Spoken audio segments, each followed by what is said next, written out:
Salem, a city cloaked in grim history and ghost stories sparked by an unpleasant era in our country's past.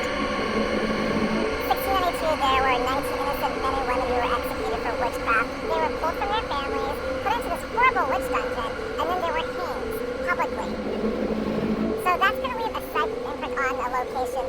I'm sorry, it's going to. Sam Baltrusis, author of Ghosts of Salem.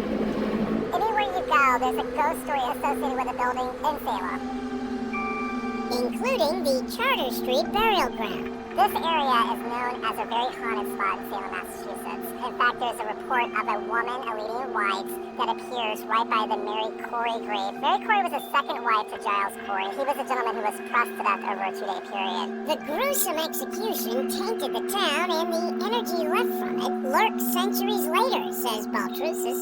If you were pressed to death over a 2-day period, wouldn't you stay? Feet from the burial grounds, abutting the Salem Witch Memorial, stands a house where eerie entities may still reside. Right behind me is the house known as the Samuel Pickman House, and it dates back to the 1600s. Someone was taking photos in the windows, and they spotted what looked like a kind of a ghostly face peeking out of the window. So people say that there was like a kind of a negative energy associated with that house.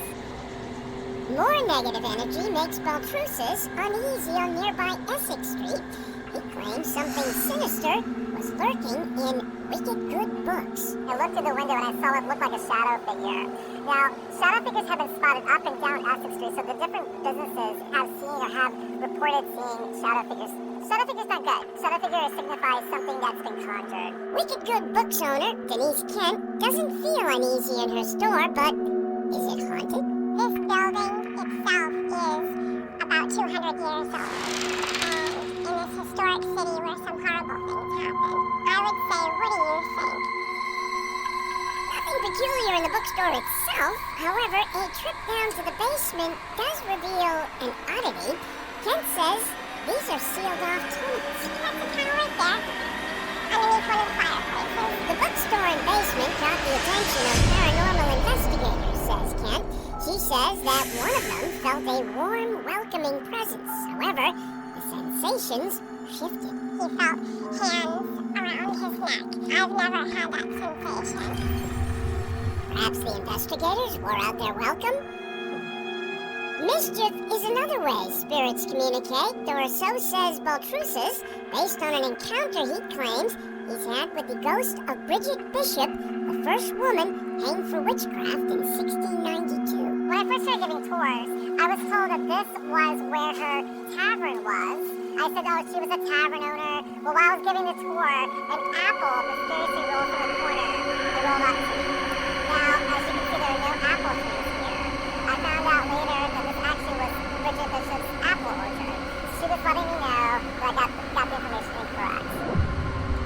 Sneaky spirits may also be at play close by, inside Salem's witch house. I myself, just last week, saw the bed warmers in the 2 bedrooms on 2 different days. Just start circling on their own. There was no air conditioning flowing on it. There weren't people around stepping on any of the boards strange. It just started circling. I was just like, okay, hi. You know, if you're here, great, we'll share the space. But wait, there's more. One of the guys has seen a door open and close by itself. Someone else was here alone at night, and several of the pictures fell off the wall at the same time. There is a perception the house was home to witches. To the contrary, says Marshall. It's the 17th century home of Jonathan Corwin, one of the judges during the witch trials. Marshall says it's unlikely that the ghosts of the witch trials haunt this house. Rather, she says it's the spirits of a different tragedy that reside here. Elizabeth Corwin gave birth to 4 children in her first marriage, and then when she married Jonathan, here in this house, she gave birth to 10 more. So 14 total. But only 4 of those survived to adulthood. There was a lot of grief and sorrow here because she lost 10 children. Much of that would be absorbed by the walls. 10 Federal Street appears to be a standard office building, but something wicked may linger deep in the foundation. This building is on the site of what would have been the Salem jail in 1692. The jail in 1692 was the place where a lot of the victims from the Salem witch trials were either held temporarily, were jailed here, and then also held before their execution dates. After the witch trials, the sprawling property evolved.